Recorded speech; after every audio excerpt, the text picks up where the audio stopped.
Les amis, on se retrouve pour le bilan de la semaine au niveau des marchés boursiers et du marché de la crypto. Il s'est passé plein de trucs durant ces 7 derniers jours, donc on est parti de suite. Alors commençons par cet indice, le VIX. Alors pour ceux qui ne connaissent pas, c'est l'indice de la peur. Alors de manière générale, contrairement aux autres indices, celui-ci, plus il est bas et plus il est en négatif, et mieux c'est. À l'inverse des indices classiques où plus ils sont dans le vert, mieux c'est.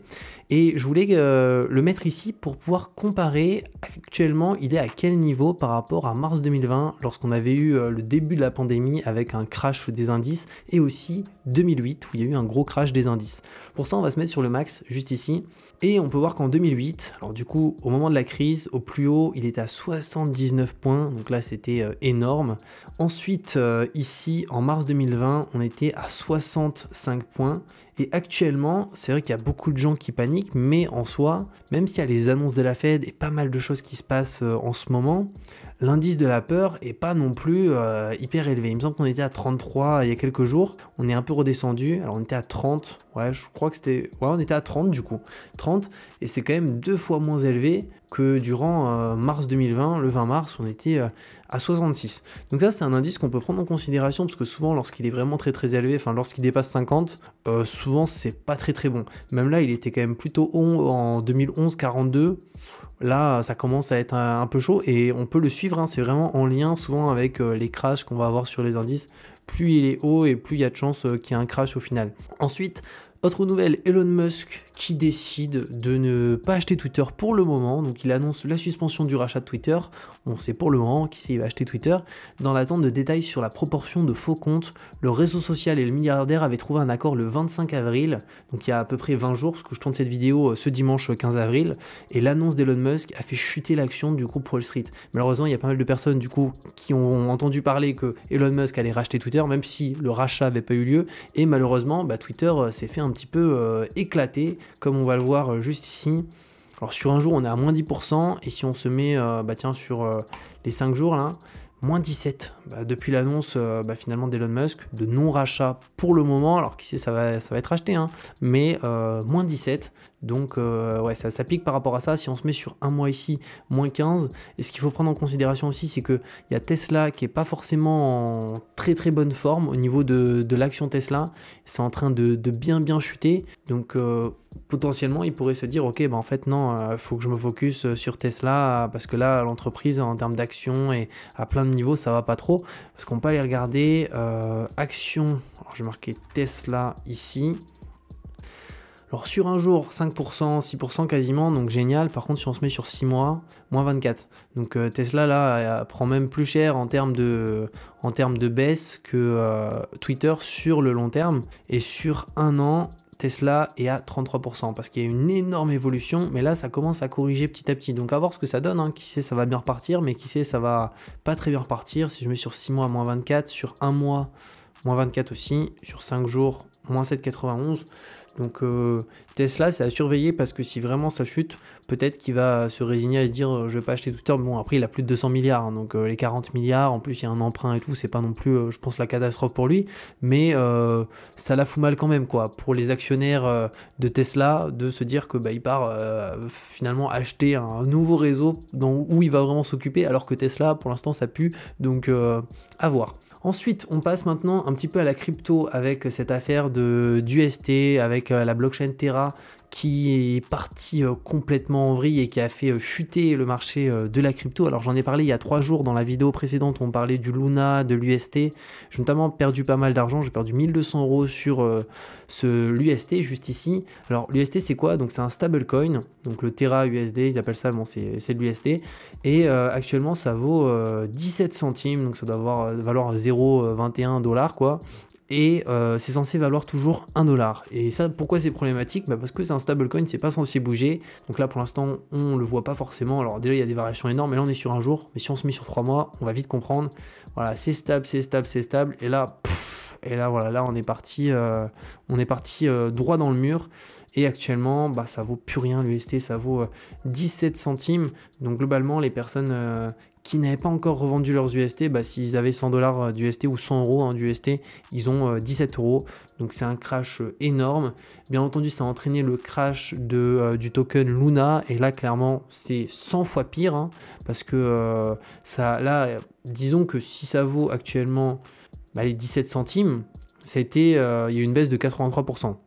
Par contre, le Luna, il a été divisé par je sais pas combien parce qu'il vaut même plus $1, il vaut même plus 1 centime, il vaut vraiment rien. Donc le Luna qui est ici, pareil, si on se met sur 3 mois, on va comprendre, hein, paf, et là, là clairement, il est en voie de mourir. Hein. Et c'est triste parce qu'il y a des gens qui avaient vraiment mis beaucoup d'argent sur le Luna et on peut en voir sur Twitter hein, qui ont perdu des centaines de milliers d'euros, même pour des gros investisseurs, des millions. Donc il y a des gens qui ont perdu des fortunes et il valait 86 $ il y a quelques temps quoi. Et au plus haut ici, il valait plus de 100 $ et actuellement ça vaut 0,0019 alors que voilà, il y a quelques temps ça valait énormément plus cher quoi. Donc ça a clairement fait un mauvais coup de pub à la crypto. C'est en train de remonter petit à petit, on va le voir juste après sur Binance, mais c'est pas fameux non plus, hein. C'est pas la remontada de folie, hein. Mais ça a pas fait du bien au monde de la crypto et c'est principalement dû au fait aussi que cette l'UST ici, donc un stablecoin, c'était le 3e plus gros stablecoin utilisé par les personnes de la crypto. Donc il y avait plus de 20 milliards d'UST utilisés. Et pourquoi c'était beaucoup utilisé? Parce que on utilisait ces UST pour les mettre sur Encore, en tout cas la majorité des utilisateurs. Et Encore, c'est une plateforme sur laquelle de base il y avait 20 milliards. Bon, actuellement il y a 1,5 milliard. Et en plaçant ces UST, on avait un rendement qui allait de 19,5 à 20%. Donc un rendement qui est quand même très alléchant, très intéressant. Dans mon cas, j'avais mis mes UST dessus, donc à peu près 2200, 2300 UST. C'est pour ça que j'ai pris ma perte et j'ai perdu 1100, 1200 € parce que j'ai revendu mon UST lorsqu'il était autour des 0,40. Alors 0,40 c'était...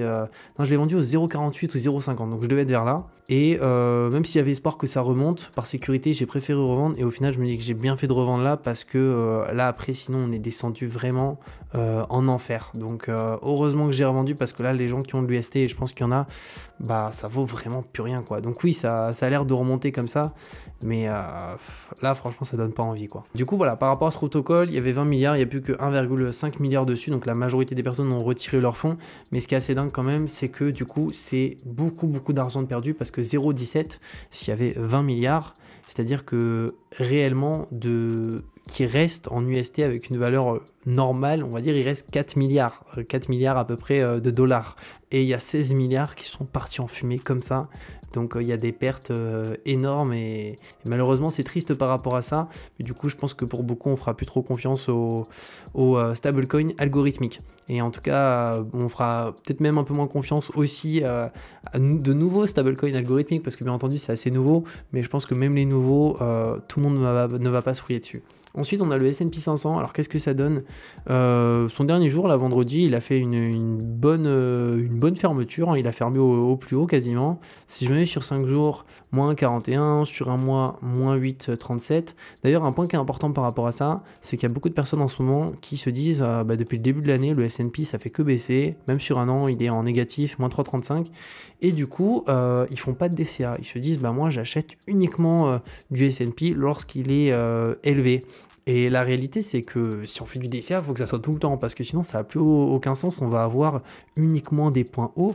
Alors, dans mon cas, moi, quand ça baisse comme ça, j'achète davantage. Hein. C'est pas encore une fois un conseil en investissement, mais c'est juste une question assez importante à se poser. C'est si on veut faire un DCA et qu'on est investi sur le très long terme, si on investit sur 10 ans, 15 ans, 20 ans, 30 ans, 40 ans, pour le coup, les points bas, c'est plus des opportunités que des points hauts.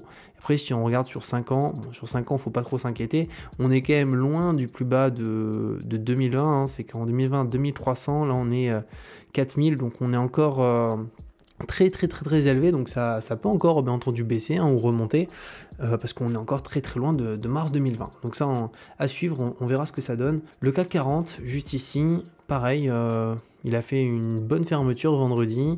Si on regarde sur un mois, le CAC 40, moins 2,63.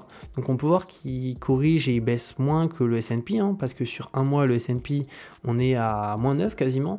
Principalement parce que sur le S&P, on a beaucoup de valeurs tech, et les valeurs tech ont pris très très cher. Là, on peut le voir, hein, les Amazon, même Apple. Apple est en train de baisser. Alors, on va essayer de se mettre sur Apple. Tiens, on va remplacer ici. On va mettre Apple.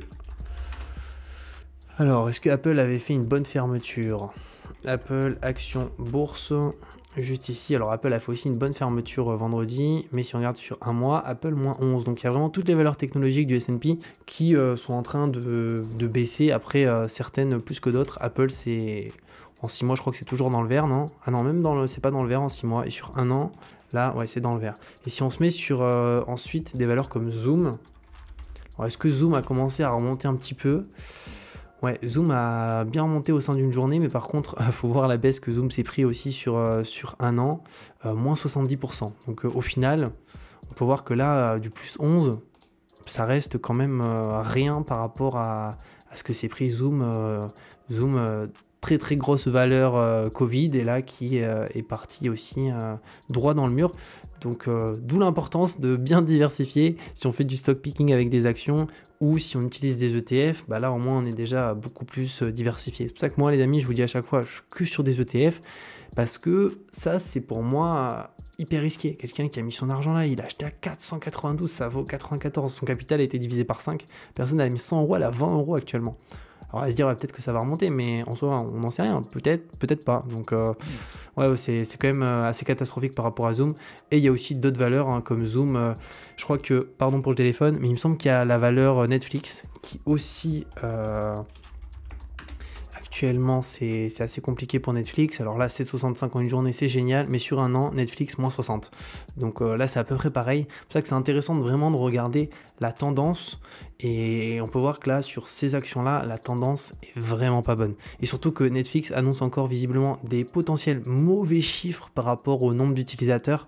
Donc à mon avis, là, ça va... Enfin, dès qu'il va y avoir la réelle annonce des chiffres, ça risque d'être une catastrophe pour les gens qui étaient investis sur Netflix. Ensuite, en point par rapport à la crypto, alors ça commence à remonter, mais c'est très très léger par rapport à la chute qu'il y a eu. C'est que le Bitcoin, voilà, plus 3% en 24 heures, le TH plus 4. Si je me mets, allez, on va se mettre sur le Bitcoin juste ici, on va aller voir, pour voir un petit peu la tendance, est-ce qu'elle est bonne ou pas. Je mets juste mon téléphone en silencieux. On peut voir qu'actuellement, si je me mets, alors on est sur 15 minutes, on va se mettre sur les journées. En fait, ça n'a pas cassé un petit peu plus bas, mais ça a quand même bien descendu, hein. Sachant que là, chaque bougie, qu'elle soit verte ou rouge, ça correspond à une journée. Donc nous, actuellement, on est sur la rouge qui est là, et on peut regarder chaque bougie pour voir par jour. Donc là, sur les à peu près 3, 4, 5, 6, 7, 8, 9, 10, 11 derniers jours, il y a 3 journées dans le vert. Donc ça veut dire 3 journées où globalement ça monte, et sur les 11, du coup, 8 journées où ça baisse. Donc actuellement, c'est juste que c'est remonté un tout petit peu, mais c'est très très léger, hein. C'est que là, ça commence à être un peu chaud par rapport à ça. Après, on a cassé plus bas qu'ici. Donc on verra ce que ça donne par rapport à ça. Pareil, Nexo, point intéressant, c'est que du coup, ils ont retiré... alors Binance a remis la partie achat pour du Luna, il me semble, et de l'UST. Il l'avait enlevé au bout d'un moment. Et sur Nexo, du coup, le Terra UST, on peut plus l'utiliser, hein. Ils l'ont carrément... enlevé, et ils ont bien fait, parce que y a des personnes qui se disent oui, ça va remonter à 1$, mais si ça remonte pas, c'est vraiment de l'argent qui est parti en fumée. Donc le Terra UST est plus disponible sur Nexo. Et d'ailleurs, pour ceux qui me demandaient sur quoi j'étais en stablecoin, je suis uniquement sur de l'USDC ici, et pas de Tether, même si Tether, il me semble, est le plus gros, enfin l'USDT est le plus gros stablecoin, le plus utilisé. Et pourquoi? Parce que tout simplement, je trouve qu'il n'y a pas assez d'infos par rapport à quoi il est backé en arrière-plan. Il y a pas mal de personnes qui ont prouvé qu'au final, le 1$ n'était pas réellement backé avec 1$, et qu'il y avait un petit peu moins. Tandis que l'UST, c'est l'USD plutôt, parce que l'UST c'est une cata. L'USD est bien backé, c'est américain, et c'est aussi le stablecoin de Binance. Donc moi, je fais plus confiance à l'USD, juste ici, à l'USDC.